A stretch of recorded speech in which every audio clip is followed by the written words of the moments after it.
Curioso também que, quando a gente lê na Bíblia Sagrada sobre quem receberá o selo de Deus, nós encontramos esse detalhe aqui do profeta Ezequiel. Coloca aí na tela, vamos ler juntos.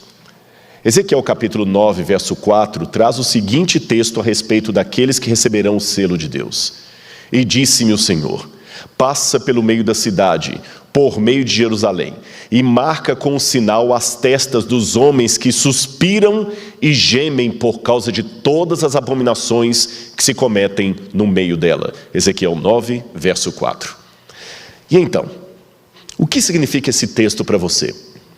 O selo de Deus é colocado na testa daqueles que denunciam constantemente os pecados do povo. É assim que está na Bíblia? É assim? O selo de Deus será colocado na testa daqueles que jogam na internet os problemas da igreja. É assim que está na Bíblia? Aqueles que gemem e suspiram pelos pecados de Israel. Lembrando que isso foi escrito por alguém do Oriente Médio. Eu expliquei ontem que as pessoas do Oriente Médio são muito passionais no sentimento deles. Eles não são assim muito comedidos em demonstrar sentimentos como nós somos. Quando eles estão alegres, todo mundo vê que estão alegres. Quando estão tristes, todos veem que eles estão tristes. E é assim que deve ser. Então, aqueles que suspiram e gemem pelos pecados de Israel não são simplesmente pessoas que estão tendo prazer na denúncia. Eu digo isso, sabe por quê? Às vezes eu vejo, e antes que alguém pense, ele está jogando indireta. Não, não estou jogando indireta, porque isso está acontecendo. Isso está acontecendo. Eu não estou jogando indireta, eu estou jogando direta mesmo. Eu estou jogando diretas para muitos youtubers, inclusive da minha igreja, que não têm a coragem de abrir a boca para denunciar alguém do mundo que está aliciando jovens falando de pornografia e do membro sexual na internet. E que é o maior youtuber do Brasil. Eu não vejo um desses falando: irmãos, não deixem os seus filhos assistirem isso. Não. Mas enchem a boca para colocar frases irônicas contra a igreja. Curioso isso. Na Bíblia diz que quando os irmãos têm litígio, vocês não têm maturidade espiritual para um julgar o outro? Precisa buscar a ajuda de fora? Está na Bíblia isso. Ah, Rodrigo, você está querendo dizer que a gente tem que aceitar tudo calado da igreja? Não, quem convive comigo sabe que eu falo o que eu penso. Eu digo até que é melhor a pessoa sair chateada com o que eu falei do que com dúvidas sobre o que eu quis dizer. E falo sem medo de errar. Até com os meus chefes, eu já entrei à sala deles para agradecer, já entrei para chorar, já entrei para reclamar e já entrei até para repreender. Com respeito. Até pessoas que eu amo. Então eu não sou tão politicamente correto assim. Mas eu sei que há situações que não precisam ser colocadas em público. Você acha correto que você agora coloque nas redes sociais os problemas que a sua filha está tendo porque ela não arruma o quarto dela? Você acha correto? A sua filha é desmazelada, ela não arruma o quarto, você já cansou de falar. Você acha correto colocar isso no Facebook? Você acha correto estampar os seus problemas de família para que todo mundo veja? Não. Mas por que os problemas da igreja têm que escancarar para o mundo inteiro ver? Já que eu falei que eu sou honesto, eu confesso que uma vez eu dei uma resposta um tanto séria para um irmão. Eu conheci aquele irmão. E ele tinha o costume de, todo sábado, comer pregador à milanesa com salada. O que eu quero dizer com isso? Você já imagina, você entendeu, né? Chegava em casa e começava. E os filhos foram crescendo. E evidentemente que um dia que eu voltei àquela igreja, os filhos já não estavam na igreja. Ele veio desesperado falar comigo. Por favor, meus filhos te assistem. Conversa com eles, por favor. Eu quero que eles voltem para a igreja. Eu sei que se você conversar 15 minutos com eles, eles vão voltar.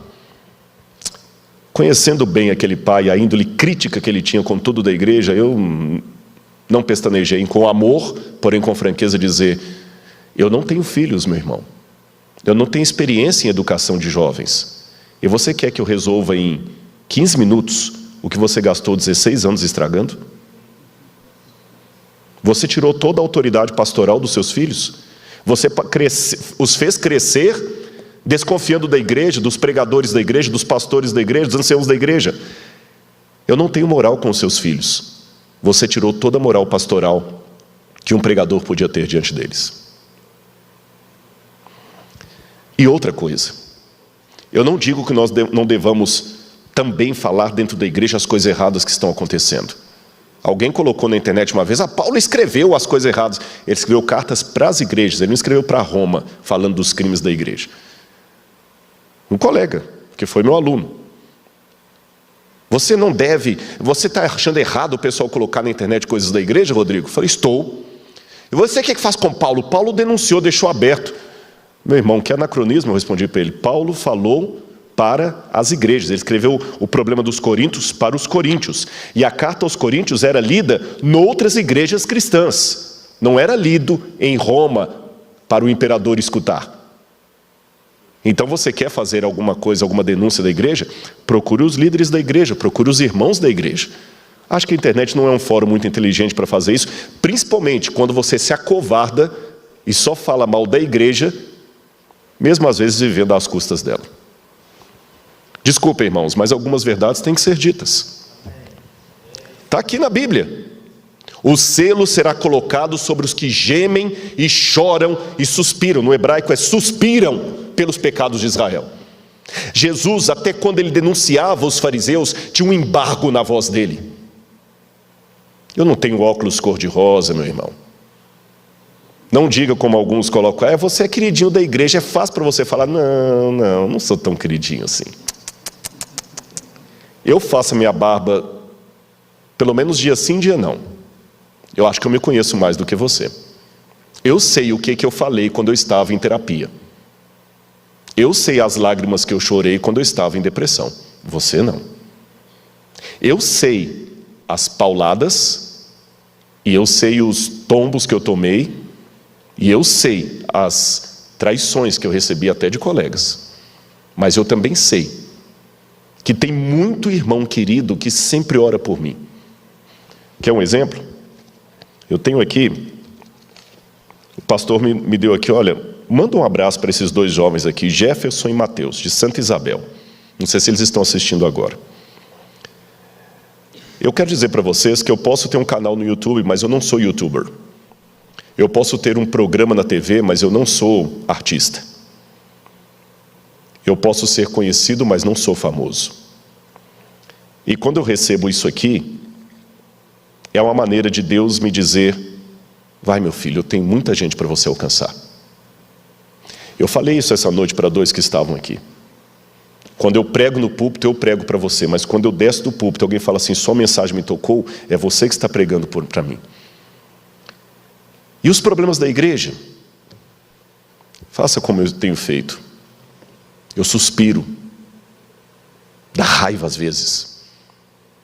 Mas é uma raiva, há uma diferença, sabe?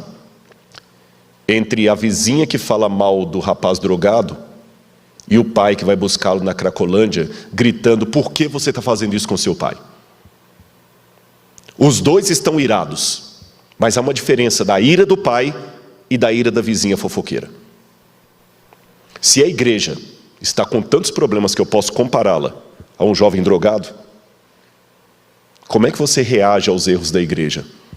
Como um pai buscando o filho na Cracolândia ou como uma vizinha fofocando sobre aquele rapaz que vive fumando maconha e cheirando e usando crack? Só para você pensar. João chorou naquele dia porque ele viu os problemas da igreja, ele viu que a igreja não estava preparada. Ele escreveu as cartas, ele ouviu do próprio Cristo a reprovação ao comportamento da igreja. Não foi a opinião de um teólogo, não foi a posição de um administrador, não foi a opinião de um jovem, foi o próprio Cristo que falou. Escreve aí, João. Eu estou a ponto de vomitar você. Escreve aí, João. Eu tenho, porém, contra você, Éfeso, que você deixou o seu primeiro amor. Escreve. Eu não acredito em teoria do ditado, não. Eu acredito que a Bíblia foi inspirada por Deus, mas não ditada por Deus. Porém, eu abro uma exceção para 7 cartas. É a única parte da Bíblia que eu tenho que admitir que foi teoria do ditado. Ali Deus ditou. Escreve, João. Eu imagino que João até falou assim: Senhor, é para... Põe. Coloca. Senhor, mas isso aqui é muito pesado. Escreve, João. Tenho, porém, contra ti que toleras essa mulher Jezabel. E se você não arrepender, eu vou vir até a ti, vou mover o teu candelabro do lugar dele. João tinha duas posições. Uma delas é falar: tá vendo? Nem Deus aceita a igreja, essa igreja já está acabada mesmo. Ele tinha três posições. Na verdade, duas não, ele tinha três. Ele podia ficar enfatizando: Deus falou, a igreja está acabada mesmo. Não presta essa igreja, eu vou sair dela porque eu sou melhor do que ela. Segunda posição. Ele podia dizer, fazer uma lei do deixa como está para ver como é que fica. Fingir que nada estava acontecendo. Ou terceira. Ele podia se envolver emocionalmente com a igreja e chorar por ela. Como, aliás, chorou o seu antecessor, o profeta Daniel, que no capítulo 9 faz uma linda oração pelo povo e se identifica com o Israel pecador. Daniel chorou pelos pecados de Israel. E quando ele chorava, olha depois na sua Bíblia no capítulo 9, olha a pessoa com a qual, o pronome pessoal que Daniel usa para falar dos pecados da igreja. É sempre a primeira pessoa do plural. Nós temos pecado contra ti. Nós temos afrontado o teu nome, Senhor. Nós temos quebrado a aliança. Ele se identificava com Israel pecador. E olha que interessante. Daniel escreveu isso onde? Na Babilônia. E por que Deus deixou a Babilônia chegar e destruir o povo? Por causa dos pecados do povo. Muito bem. Por causa dos pecados do povo. E por causa da quebra da aliança, Nabucodonosor veio e levou os judeus em cativeiro. Exatamente. Daniel quebrou a aliança? Daniel estava em apostasia? Daniel estava em idolatria? Eu acho que não. Porém, nada da sua fidelidade impediu que ele também recebesse o mesmo castigo do povo. Em outras palavras, estaria você disposto a ser um Daniel do século 21? Quando essa pergunta é feita, as pessoas automaticamente pensam assim: estaria eu disposto a ser fiel a Deus, mesmo que Nabucodonosor mande eu comer uma comida que não está permitida no livro de Levítico? Estaria eu disposto a ficar fiel a Deus, mesmo que uma imagem for erguida? Sim, eu quero ser um Daniel do século 21. Estaria você disposto a continuar na igreja, orando pelos pecados da igreja, se identificando com esses pecados, mesmo que você não esteja neles? Ah, não, aí não. Aí não. Alguns até escrevem: desculpe, não dá para eu ficar na igreja, já fui vítima de fofoca lá, eu vejo muita coisa errada lá, eu vou sair. Numa época que se está falando tanto de discriminação contra a mulher, discriminação contra o negro, contra o homossexual, talvez seria o tempo de nós falarmos também discriminação contra o joio. Sabe por quê? Se eu entendo bem a parábola de Jesus, do trigo e do joio, a Bíblia fala que a função do trigo é crescer junto com o joio, não separado dele. Se você acha que não tem mais lugar para você na igreja, porque você não suporta os erros da igreja, você está tentando ser um trigo que cresce afastado do joio, mas na parábola não tem espaço para essa figura, então você também está fora. A parábola diz que o trigo e o joio têm que crescer juntos até o dia da vindima. Por que você quer crescer separado, se Jesus determinou que o trigo e o joio tinham que crescer juntos? E mais, a parábola diz que não compete a você saber quem é trigo, quem é joio dentro da igreja. Nem aos anjos. Somente a Deus no dia da vindima. Então, aprendamos com o sentimento de Daniel, aprendamos com o sentimento de João, aprendamos com o sentimento dos profetas. Não é colocar óculos cor-de-rosa em relação aos erros da igreja, mas, como eu disse, é sofrer por ela. Angustiar-se, repito a minha ilustração, como um pai buscando um filho na Cracolândia, e não como uma vizinha fofoqueira falando mal do menino que usa drogas. O que você é na igreja? Uma vizinha fofoqueira ou um pai querendo resgatar o seu filho? A forma como você denuncia os erros da igreja responderá a essa pergunta.